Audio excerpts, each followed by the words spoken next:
They come to this scenic spot by the busloads to a tiny clapboard mountain church. They fill the pews just to quietly stare at the wall. They're looking at a fresco.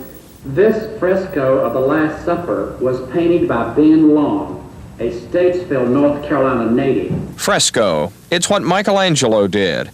It is art that tells a story. It's also art that literally builds a wall.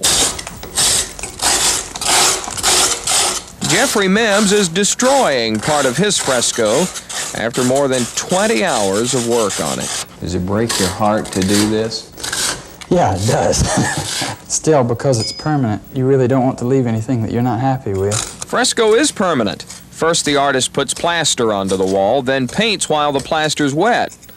Art intended to last. Every stroke that goes onto that wet plaster is going to be there for a lot longer than you will. Jeffrey Mims is only 29, yet one of the few artists in the world who can do fresco.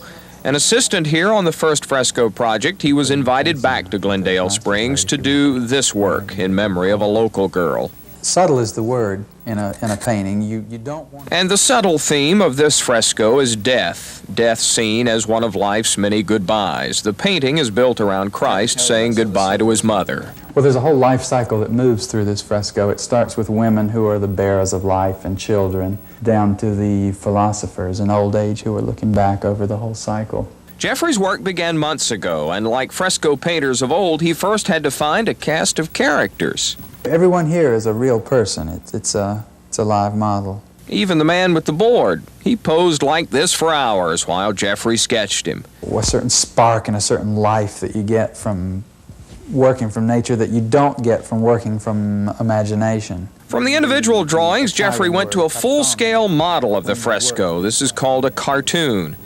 Finally, it was time to begin putting plaster on the wall.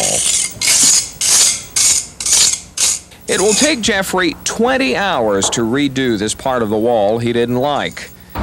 When the tourists come off the buses, they really have no concept of all the labor that goes into what they see.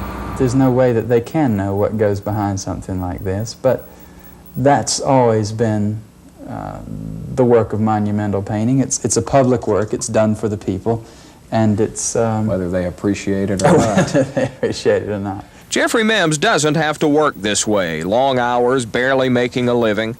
But he believes the style of the masters, so many centuries old, can still be used today. It's quality that I'm working for right now. I think in any field, whatever it is that you do, if you can push yourself to do your best, and if you can do that job, then you're going to be recognized and rewarded to the point where you can continue it. If you would like to see more classic episodes of Carolina Camera, check out Time Warner Cable's Carolina On Demand, Channel 199 or 1047.